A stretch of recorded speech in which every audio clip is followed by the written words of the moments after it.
Halo semuanya, kembali lagi bersama saya Madianto. Kali ini kita akan membahas tentang tren gaya hidup, frugal living, dan mengenali konsep dan contohnya. Apakah kamu sudah pernah mendengar istilah gaya hidup frugal living? Kalau sudah melihat video sebelumnya, pasti kamu sudah tahu. Gaya hidup ini sedang tren sekali di kalangan anak muda dan ibu rumah tangga karena ternyata dapat memberikan dampak positif bagi pengaturan keuangan sehari-hari. Sebenarnya apa sih yang dimaksud dengan frugal living? Dari bahasa yang digunakan, dalam bahasa Inggris, frugal berarti hemat dan living adalah gaya hidup. Secara garis besar, frugal living memiliki arti gaya hidup berhemat. Tapi frugal living juga bukan berarti kamu dipaksa untuk pelit terhadap diri sendiri. Kata hemat pada frugal living diimbangi dengan kata cermat, sehingga perilaku hemat pada gaya hidup ini juga harus diimbangi dengan sikap cermat.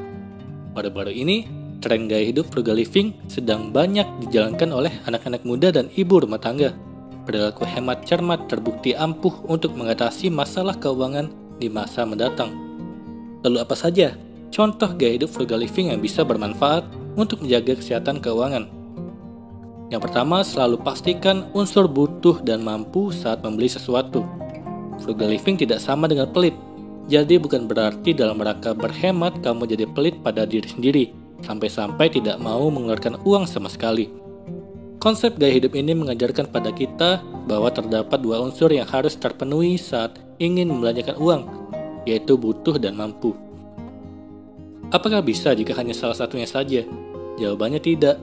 Kedua unsur ini harus terpenuhi agar konsep frugal living bisa tercapai. Contohnya, kamu ingin membeli sepatu baru. Tanyakan pada diri sendiri apakah kamu benar-benar sedang butuh sepatu baru. Apakah kamu punya uangnya untuk beli sepatu baru? Jika kedua pertanyaan tersebut jawabannya iya, maka kamu boleh saja membeli sepatu tersebut. Tapi lain hal kalau hanya salah satu saja yang terpenuhi. Misalnya kamu butuh sepatu baru, tapi uangnya tidak ada. Artinya unsur mampu belum terpenuhi, maka kamu tidak bisa membeli sepatu tersebut. Sebagai alternatifnya, carilah sepatu lain yang sesuai dengan kemampuanmu, supaya pengeluaran tidak bengkak. Lalu bagaimana kalau uangnya ada, namun sebenarnya kita sedang tidak butuh-butuh banget? Jatuhnya malah jadi boros. Kamu membeli sesuatu berdasarkan keinginan, bukan kebutuhan. Kalau kamu ingin memiliki kondisi keuangan yang sehat, bolehlah dengan konsep hidup frugal. Belilah sesuatu karena dua unsur, butuh dan mampu. Kedua tidak termakan gengsi dan status sosial. Kalau kamu benar-benar ingin mencoba gaya hidup frugal living, ada konsekuensi yang harus siap kamu terima, yaitu tidak termakan gengsi. Kenapa sih gengsi jadi suatu masalah bagi kondisi keuangan? Karena banyak pengeluaran yang dilakukan atas dasar keinginan untuk memenuhi gengsi. Dalam gaya hidup frugal living, ingatlah konsep pertama, bahwa membeli sesuatu harus memenuhi dua unsur, yaitu butuh dan mampu. Memenuhi gengsi umumnya justru berlawanan dengan unsur butuh dan mampu. Seseorang membeli barang bukan karena butuh, tapi karena ingin, dan memakai uang yang sebenarnya tidak dimiliki. Tentu saja, tujuan utamanya adalah untuk memenuhi gengsi dan menaikkan status sosial. Tapi perilaku itu sebenarnya bahaya sekali untuk kondisi keuangan, karena tujuan keuangan di masa depan jadi sulit tercapai. Kamu tidak perlu malu dengan hidup yang apa adanya dan sewajarnya. Kamu juga tidak perlu memuaskan keinginan orang lain dengan memaksa diri membeli barang-barang yang tidak perlu. Pada akhirnya, lingkungan pertemanan kamu akan membaik dengan sendirinya kalau kamu konsisten menampilkan jati dirimu apa adanya, bukan memanipulasi gaya hidup dengan mengikuti gengsi. Ketiga, menikmati hidup dengan memanfaatkan promo. Siapa bilang gaya hidup frugal living membuat susah? Kamu tetap bisa menikmati hidup sambil berhemat.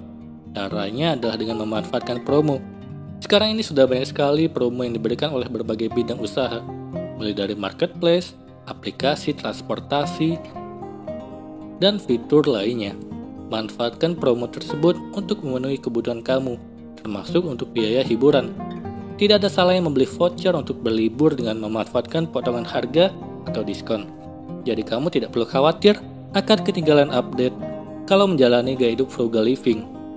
Ingat, selain hemat kamu juga harus cermat, salah satunya dengan jeli memanfaatkan promo. Cara memulai hidup frugal living. Gaya hidup frugal living menjadi pilihan sebagian orang untuk dapat tercapainya tujuan keuangan di masa depan lebih cepat. Frugal living sering disebut dengan sikap hidup hemat yang tidak hanya berfokus pada uang saja, tetapi juga makanan dan waktu. Ini dilakukan untuk menghindari segala sesuatu yang berlebihan atau boros yang dapat merugikan siapapun dan kapanpun. Menerapkan gaya hidup frugal living berarti individu tersebut sadar akan setiap pengeluaran untuk lebih mengatur keuangannya dengan mempertimbangkan prioritas yang sangat dibutuhkan untuk mencapai tujuan keuangannya di masa depan. Pada dasarnya, mengubah kebiasaan tentu akan sulit dilakukan, terutama dalam menerapkan gaya frugal living. Tapi perlu digarisbawahi bahwa frugal living bukan berarti pelit pada diri sendiri atau orang lain akan uang, makanan, ataupun waktu. Frugal living berkonsep bahwa kita benar-benar bijaksana dalam mengelola keuangan. Dengan demikian, mulailah dari hal-hal kecil yang bisa kita ubah atau dihilangkan bila merugikan diri sendiri, berlebihan atau boros. Berikut adalah tipsnya. Yang pertama, buatlah anggaran. Sebelum kita memulai frugal living, kita harus tahu terlebih dahulu kemana uang kita pergi setiap bulannya. Dari situ kita akan tahu pengeluaran apa saja yang memang tidak perlu, yang bisa kita kurangi atau bahkan dihilangkan. Kedua, manfaatkan diskon atau promo. Memanfaatkan diskon bukan berarti mengubah diri menjadi diri yang pelit. Hanya saja kita dapat mempertimbangkan segala pengeluaran yang dirasa bisa lebih sedikit dari sebelumnya. Pastikan membeli sesuatu yang pokok atau penting bagi kita saja. Ketiga, mengatur makanan atau minuman yang dikonsumsi. Terkadang bagi sebagian orang, membutuhkan anggaran lebih banyak pada makanan, terutama jajan. Kita bisa memulai dengan mengurangi jajanan yang berlebihan. Lebih hemat lagi, apabila kita memasak makanan di rumah saja. Hindari minum air kemasan dan coba membuat makanan dan minuman di rumah yang lebih bersih dan sehat. Keempat, sortir lagi biaya langganan. Mulai sortir biaya langganan yang dirasa tidak sering digunakan. Kita bisa memanfaatkan uang tersebut pada hal yang lebih dibutuhkan ataupun dapat digunakan untuk menabung agar tujuan keuangan lebih mudah dicapai. Kelima, jual barang yang tak digunakan. Manfaatkan barang-barang layak pakai yang tidak dibutuhkan di rumah. Dengan menjual barang-barang itu, kita bisa mendapatkan hasil tersebut untuk disimpan dengan tujuan keuangan kita masing-masing. Karena mempertimbangkan pemilihan alat transportasi. Manfaatkan alternatif transportasi umum yang ada. Bahkan kalau tujuan tempat yang ingin dituju dekat, kita bisa pergi dengan berjalan kaki. Selain dapat menghemat uang, kebugaran tubuh pun dapat terjaga. Ketujuh, mulai menabung. Mulai alokasikan sebagian pendapatan untuk menabung. Frugal living bukan berarti menyulitkan diri sendiri, tapi lebih mengedepankan gaya hidup sederhana untuk dapat merasakan manfaat kebebasan finansial di masa depan. Kali ini kita akan membahas tentang cara menentukan skala prioritas kebutuhan. Mengelola uang perlu dilakukan agar tidak boros. Kalau pemborosan yang kamu lakukan tidak dihentikan, kehidupanmu pun akan kacau karena kebutuhanmu tidak terpenuhi dengan semestinya. Padahal mengatur uang tidaklah rumit. Untuk bisa mengatur keuangan dengan baik, kamu bisa memanfaatkan skala prioritas kebutuhan. Skala prioritas kebutuhan membantu kamu untuk lebih mempertimbangkan baik dan buruknya saat mengeluarkan uang kamu. Kamu akan jadi lebih bijak menggunakan uang. Hal ini tidaklah sulit selama kamu berniat untuk mengubah hidup menjadi lebih berkualitas. Oleh karena itu, di sini kamu akan lebih tahu mengenai seluk-beluk dari skala prioritas. Apa sih yang dimaksud dengan skala prioritas kebutuhan? Skala prioritas kebutuhan adalah daftar isi kebutuhan seseorang yang ditulis dari yang paling mendesak hingga kebutuhan yang bisa ditunda untuk dipenuhi.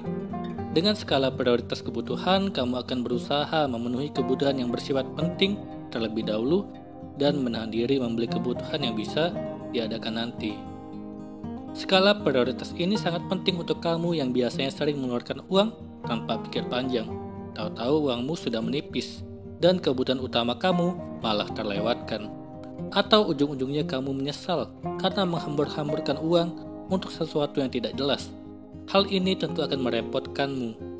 Mengatur keuangan dengan skala prioritas perlu dilakukan dengan rapi, karena kita lebih sering terjebak untuk menggunakan uang demi kesenangan semu semata. Manfaat menyusun skala prioritas kebutuhan. Kamu tidak perlu ragu membuat skala prioritas kebutuhan karena ada banyak sekali manfaat yang bisa kita rasakan. Inilah beberapa manfaatnya. Yang pertama, kebutuhan utama jadi terpenuhi dengan baik.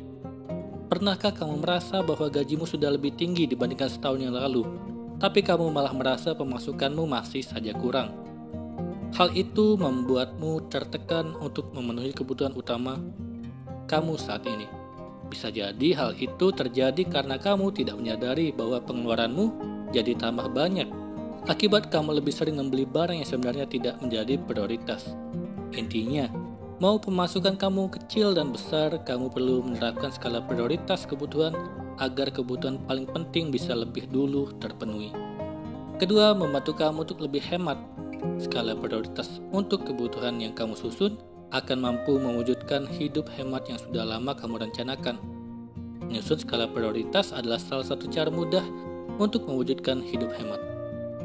Ketiga, membantu untuk meraih keinginan masa depan.